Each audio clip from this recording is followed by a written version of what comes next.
Hello, and welcome to this set of slides all about how to succeed in a job interview. So, I'm Ben, and I'll be talking you through this set of slides. So, we all have job interviews sometimes, and we don't need to be afraid of them. Don't fear. Remember, you have power in an interview. So that is an important thing to keep in mind. So the three main points that we'll be talking about are make sure you shape up for the task ahead. To shape up is just to get ready, to prepare, to be fighting fit, so you're able to do what you need to do. As I mentioned a moment ago, remember, they need you. A job interview isn't just the company needs, it isn't just you need a job. Actually, the job needs you. You are skilled, you have knowledge, you have lots of talents, and they need that. So remember, you're valuable. And thirdly, keep your eyes on the prize. Keep your focus on the thing that you're going for. Remember, you're doing this so you can get the job that uses your talents. So, let us make a start, and it begins with preparation. So it's very important. It is crucially important that you prepare. You need to get ready. You need to, first of all, read the job description. So before you applied for this job, you saw a job description which tells you want people with these skills. You want this kind of people. Read that carefully, because the things in the job description are the things you need to convince them you can do. So it gives you a sort of script of what you need to say, what points you need to bring up. So you have applied for this job already, and I'll talk for a moment about the word apply. When you apply to a place, so you apply to a company, apply to a university, and apply for a thing. So you've applied for a job, applied for a university course. Remember, you don't just apply things, except when you're applying makeup or applying sunscreen. But yes, you have applied for this job, you've applied to this company, and you have submitted your application. They've asked you for an interview, which means you wrote a good application. So reread what you wrote. Think, how did I impress them? What is good in my application, my written application, that I can say in the interview as well? Third, research the company. Do some research. Find out about them. That way it will make you seem alert and aware. If you're alert, it just means you're wide awake. You're paying attention. So you need to seem clear, alert, aware, and like you understand the job you're applying for. Understanding what the company does and how they do it will help you avoid embarrassing mistakes. And ask yourself, why do they need you? What are they looking for? What qualities do you have that you can sell them? Because getting a job is about selling yourself. You are a product here, but you're also your own salesperson. So you need to persuade them that you are the best deal, you're the best product. So remember, interviews are about confidently, assertively selling yourself. Let them know what a great employee you would be. Next, practice, practice, practice. In fact, I have even more advice. Practice, practice, practice, practice. It's really very simple. The main suggestion I have for you is that you should try a mock interview. So a mock interview, mock just means it's not real. It's a pretend interview. You get a friend or a relative or an enemy, and you get them to ask you questions. You get them to quiz you, so you can practice interviewing. So whenever you see the word mock as an adjective, it just means a pretend something. It's like mock turtle soup, which is a soup made of I think it's chicken, but it tastes like turtle, so it's called mock turtle soup. So a mock interview is a fake one, a pretend one. Do a few mock interviews because it's really good to get some practice being put on the spot. When you're put on the spot, it means you're suddenly asked questions and you have to answer immediately. So if I said, name 5 classical composers, name 3 mountains, name 2 people from Wales, I'd be putting you on the spot and you'd have to answer. I wouldn't ask those in an interview, but it's good to be put on the spot with interview questions. When have you had experience of leadership duties? And that sort of thing.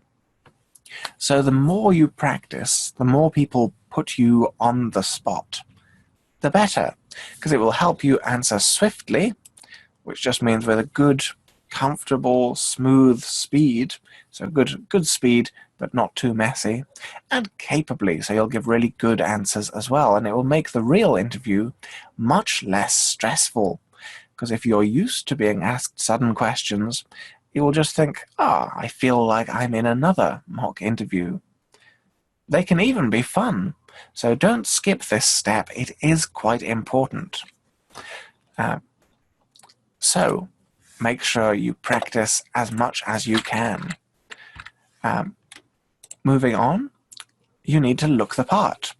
Looking the part just means looking appropriate for the position you want. First impressions are important. Someone's first impressions are the first thing they think when they see you. Some interviewers say they decide whether they like somebody in the first 10 or 15 seconds of seeing them. Because if you're going in, you look very miserable and tired and unimpressive, they'll think, well, I don't think I'm very impressed with this person.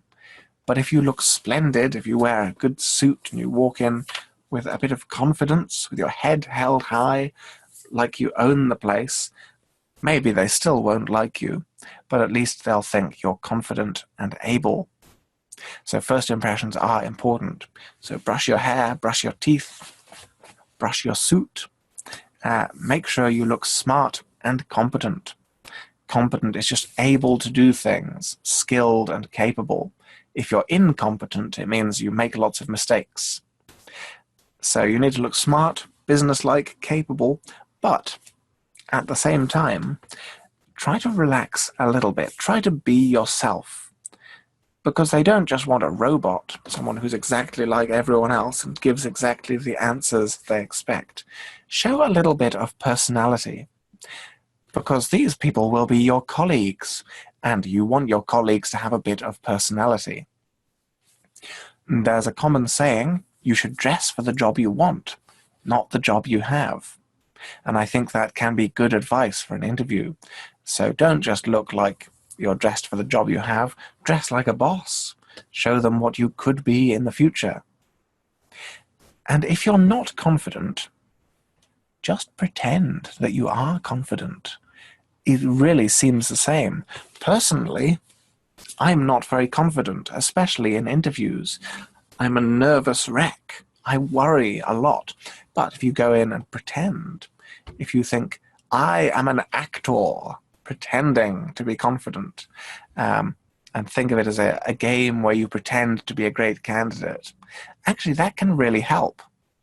It can help you seem very confident and help you not to worry. So seem keen, which is enthusiastic and interested. Seem awake. And that's about it, really. Just show them who you are in a way that will impress them. Next, listen up. Listen carefully, pay attention. Think, what is the question I'm being asked? For example, if you've prepared to answer what is your greatest strength, and you've prepared one strength you can talk about, and they ask, what are your strengths? They probably want more than one. So do listen, make sure you answer the question that's being asked, because first of all, that will give them the answers they want.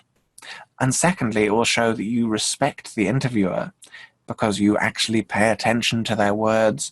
You're listening, you're not just talking. An interview is a conversation. It feels like it's an attack with them attacking you, but it's not. It's a conversation. So listen, respond, try to make it flow nicely. And don't just parrot the answers you've rehearsed. When you parrot something, it's like how you might have if you're a pirate, you might have a parrot on your shoulder saying things that you say and repeating them. So don't just repeat the answers that you've rehearsed, the answers you've practiced. Practice so that you can give different answers, fresh answers. Adjust the answers you give to match the phrasing of the questions you asked. If the interviewer is quite casual and friendly, try and give answers that match that mood so that it just feels like a natural conversation. And if you're asked a question and you don't know the answer, you need a few more seconds to think about it, just say, "That's a good question," and then answer, because saying "that's a good question" is a nice, polite thing to say, and it gives you a few more seconds, a couple more seconds, to think of your answer. A couple, in this case, a couple more questions, a couple more seconds. Literally that means 2, but actually people use a couple more generally to mean a few seconds. So maybe 5 seconds if you say, "That's a very good question." Take some time over it. It's a very common tactic and it does work. So, the next thing to bear in mind, I mentioned this at the start, but you have power. You really do. It's easy to think that an interview is them, the interviewer, attacking you, and you as the victim just trying to cope with this horrible situation. But actually, that's not what it is at all. The situation is, this is a deal. You're making a deal with them, they're making a deal with you, and they don't hold all the power. Why? Because you want an employer, you're really keen to get a good employer so you have a job, but they want an employee. They really need you. They're doing all this so they can find the right person, and you're the right person. So actually, they really need you. You have that power. You're not a victim. There are 2 sides to an interview. So remember, they're trying to find out, do we want this person? And you're trying to find out, do I really want to work for this employer? This is your chance to find out what the company is like. If the interviewer is very friendly and very professional, that would be fairly positive about the company. If the interviewer treats you really badly, if they treat you like dirt, then probably the company will treat you badly. So this is a chance for you to decide what you want. Remember that. Remember you have power, and it's much less stressful.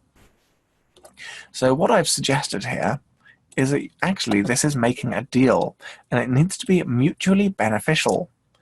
So beneficial just means good. It benefits you. It gives you advantages.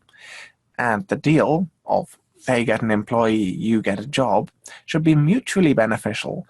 It benefits you. It benefits them.